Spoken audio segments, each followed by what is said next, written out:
Bismillahirrahmanirrahim. Assalamualaikum warahmatullahi wabarakatuh. Alhamdulillah, innal hamdalillah nahmaduhu wa nasta'inuhu wa nastaghfiruh wa na'udzu billahi min syururi anfusina wa sayyiati a'malina may yahdihillahu fala mudhillalah wa may yudlil fala hadiyalah. Asyhadu an la ilaha illallah wahdahu la syarikalah wa asyhadu anna Muhammadan abduhu wa rasuluhu wa ba'd. Faqala azza wa jalla a'udzu billahi minasy syaithanir rajim. Bismillahirrahmanirrahim. Ya ayyuhalladzina amanu kutiba 'alaikumus syiyam kama kutiba 'alal ladzina min qablikum la'allakum tattaqun. Wa qala Rasulullah sallallahu alaihi wasallam man shoma ramadhana imanan wa ihtisaban ghufira lahu ma taqaddama min dhanbi.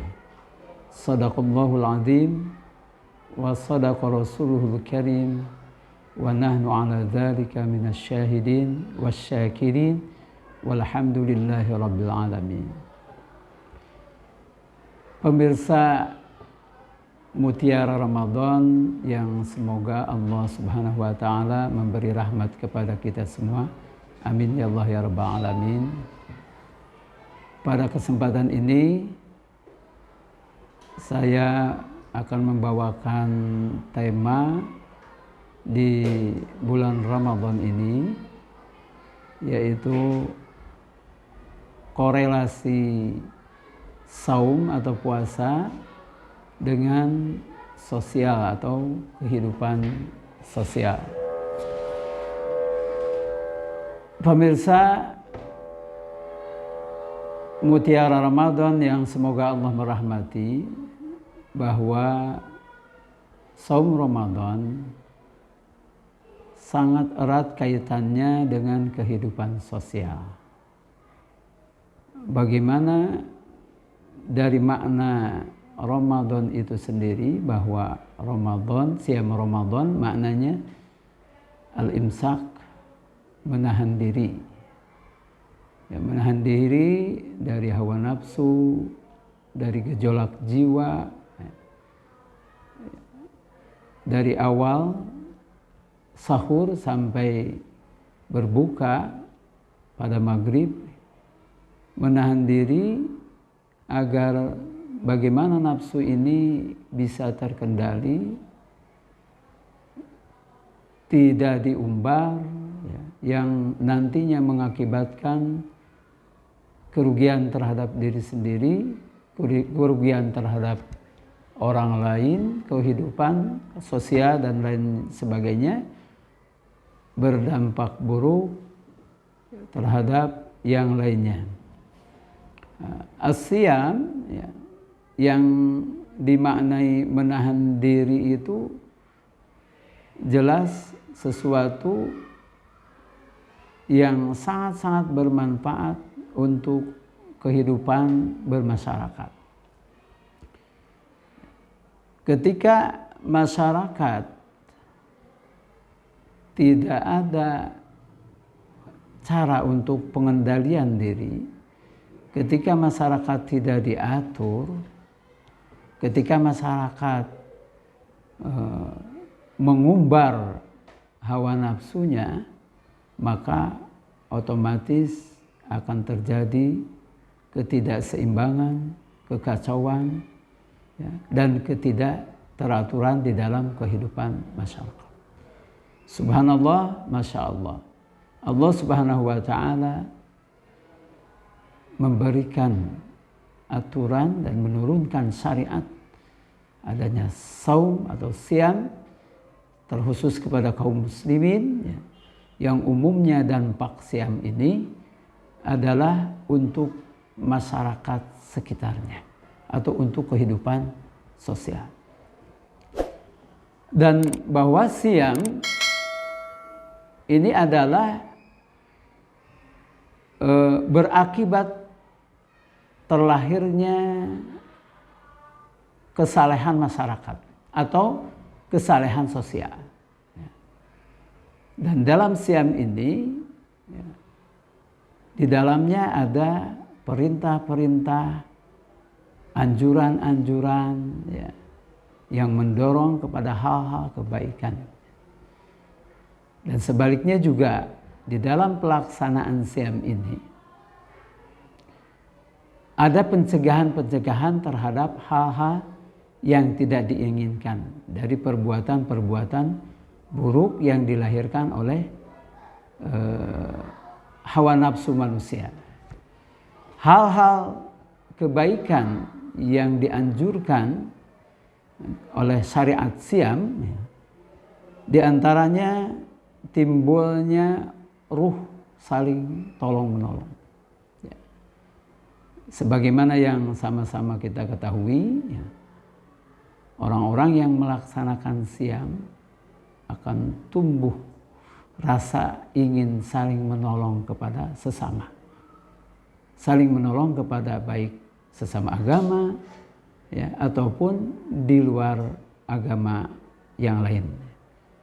Artinya, ya, kesalihan sosial dalam siam ini, ya, sangat bermanfaat, ya, akan menimbulkan gairah untuk saling menolong. Yang biasanya kita mungkin acuh tak acuh, cuek terhadap lingkungan, tapi bisa dirasakan ketika masa saum, masa Ramadan atau masa siam datang, maka timbul rasa ingin menolong terhadap sesama. Nah, kemudian yang lainnya juga timbulnya rasa ingin bersama, rasa kebersamaan. Kalau di luar Ramadan, di luar saum, jarang-jarang mungkin orang melaksanakan makan bersama. Ya, hanya beberapa saat, beberapa waktu saja mungkin.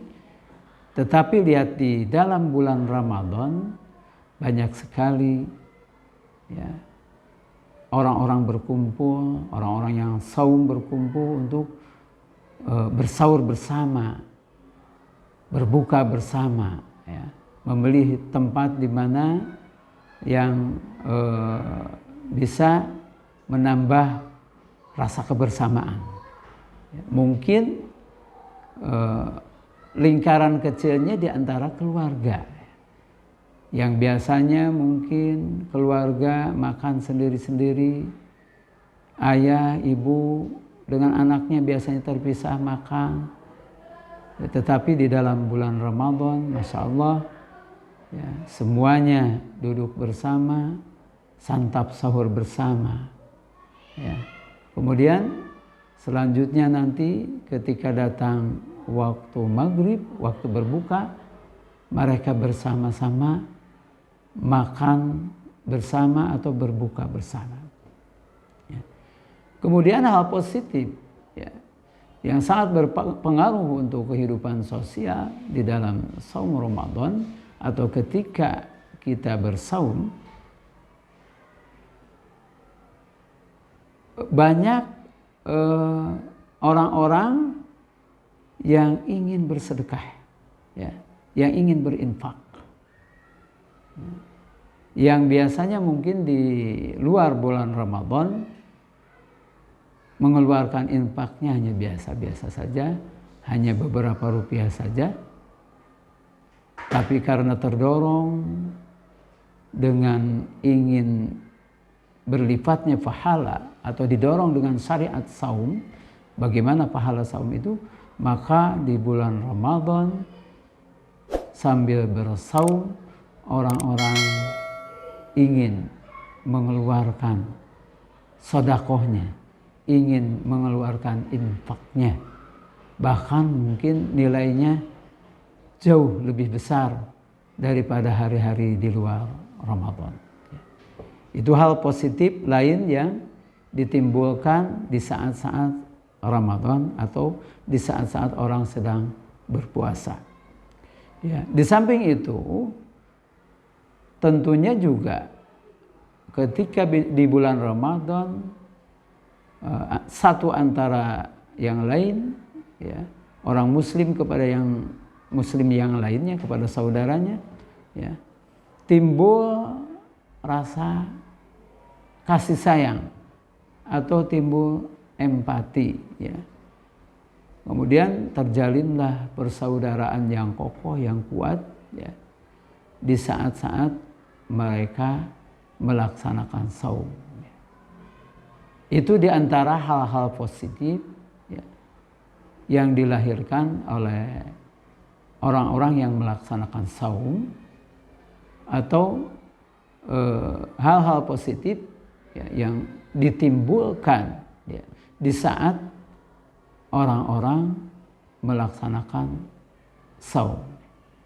Dan ini tentunya berakibat baik dan sangat besar pengaruhnya untuk ketertiban, keamanan, ya, dan kebersamaan di dalam kehidupan sosial. Ikhwan Fiddin, ya, pemirsa yang semoga dirahmati Allah Subhanahu wa taala. Yang disampaikan tadi hal-hal positif yang ditimbulkan di saat orang-orang melaksanakan saum, atau boleh dikatakan pengaruh saum, ya, pengaruh saum, ya, melahirkan hal positif untuk kehidupan masyarakat atau untuk kehidupan sosial, ya. Dan juga bahwa syariat saum ada dampak yang lain, yaitu ada semacam pencegahan terhadap hal-hal yang buruk, hal-hal negatif. Ketika orang bersaum, maka orang tersebut, orang yang saum tersebut atau as-saim itu menjauhkan diri dari hal-hal negatif. Kenapa tidak? Karena hal ini bersesuaian, ya, dengan apa yang disabdakan oleh Rasulullah SAW, bahwa barang siapa yang bersaum, ya, maka saumnya itu harus dipelihara, ya, bukan hanya saja memelihara agar tidak makan dan minum, tetapi dipelihara agar pahala saumnya tidak batal, ya. Beberapa banyaknya perbuatan-perbuatan buruk yang dilahirkan oleh gejolak nafsu manusia, ya, akan dihindari dengan pelaksanaan saum, ya. Maka Rasulullah SAW bersabda di dalam hadisnya, Bismillahirrahmanirrahim, man lam yada' qawla zur wal amila bihi falaysa lillahi hajatun fi ayyada'a ta'amahu wa syarabahu. Rawahul Bukhari, ya. Yang artinya kurang lebih, barang siapa yang tidak meninggalkan ucapan buruk, ya, ucapan jelek yang mengandung dosa, ya, dan bahkan dia berbuat atau berbuat amalan buruk tersebut, ya, maka Allah tidak ada kepentingan kepadanya, ya, tidak akan memberi pahala walaupun dia itu meninggalkan makanan dan meninggalkan saum, ya. Jadi Allah tidak akan memberikan pahala kepada seseorang yang bersaum, yang meninggalkan makan dan minum dari terbit fajar sampai tenggelam matahari, akan tetapi dia tidak meninggalkan perkataan buruk, ucapan jelek, ucapan keji. Dan Allah tidak butuh kepada orang yang saum seperti itu. Dan tentunya hal ini menggugurkan pahala saum itu sendiri, ya. Kemudian selanjutnya Rasulullah SAW bersabda, rubba sa'imin laisa lahu min siyamihi ilal ju', ya, bahwa banyak orang yang melaksanakan saum, akan tetapi pahalanya tidak ada, kecuali dia hanya melaksanakan saum merasa lapar dan merasa haus. Jadi orang yang melaksanakan saum tetapi melanggar aturan-aturan syariat, tidak sesuai dengan ajaran Rasulullah SAW, maka pahala saumnya otomatis akan batal dan dia termasuk orang-orang yang merugi. Satu lagi hadis mungkin yang saya sampaikan di sini, Rasulullah SAW bersabda, "Laisa siyam minal akli wasyurbi, innamas siyam minal lagwi warfas. Fa in saba ahadun aw jahila 'alaika faqul inni saim, inni saim." Rasulullah SAW bersabda bahwa bukanlah saum itu hanya meninggalkan makan dan minum saja. Akan tetapi yang dinamakan siam atau saum itu adalah meninggalkan hal-hal yang tidak bermanfaat dan hal-hal yang buruk serta hal-hal yang jorok. Jelas mungkin dari beberapa hadis Rasulullah SAW bahwa saum bukan saja mendorong kepada hal-hal yang positif yang dilahirkan oleh perbuatan as-shaim itu sendiri, tetapi saum atau siam ini ya menghindarkan diri dari hal-hal yang buruk, dari hal-hal negatif, dari merugikan masyarakat, merugikan lingkungan. Nah, ini ya sebagaimana dinyatakan di dalam Al-Quran juga di dalam surat Al-Baqarah bahwa kutiba alaikumus syiyam kama kutiba alal ladzina min qablikum la'allakum tattaqun, bahwa telah diwajibkan kepada orang-orang beriman untuk bersaum ya, sebagaimana diwajibkan kepada orang-orang terdahulu supaya kamu semua bertakwa. Dan demikian bahwa betapa pentingnya syariat saum ya, diterapkan di kalangan masyarakat ya, karena manfaatnya sungguh besar untuk kehidupan sosial dan masyarakat. Dan inilah percontohan yang ditampilkan oleh kaum muslimin dengan pelaksanaan saum itu, maka seyogyanya umat-umat yang lain mencontoh kepada kaum muslimin ya untuk menerapkan syariat saum ini, karena begitu banyaknya manfaat faidah untuk kehidupan sosial ya. Maha benar Allah Subhanahu wa taala dengan firman-Nya bahwa Allah berfirman, kuntum khaira ummatin ukhrijat linnas ta'muruna bil ma'ruf wa tanhauna 'anil munkar wa tu'minuna billah. Kalian adalah sebaik-baik umat yang dilahirkan di alam ini ya, di alam raya ini. Di antara sifat-sifat dan karena kalian termasuk umat yang baik adalah ta'muruna bil ma'ruf wa tanhauna 'anil munkar. Kalian selalu menganjurkan, memerintahkan kepada hal-hal yang baik, dan kalian selalu mencegah kepada hal-hal yang buruk, dari hal-hal yang buruk ya, sehingga akan tercipta kehidupan masyarakat yang damai, aman, tertib dan sentosa. Barakallahu fiikum. Mungkin ini saja yang dapat saya sampaikan, yang baiknya dari Allah Subhanahu wa taala dan yang buruknya serta kesalahannya dari kealpaan dan kelemahan saya. Aqulu minkum wal afu minkum walhamdulillah. Assalamualaikum warahmatullahi wabarakatuh.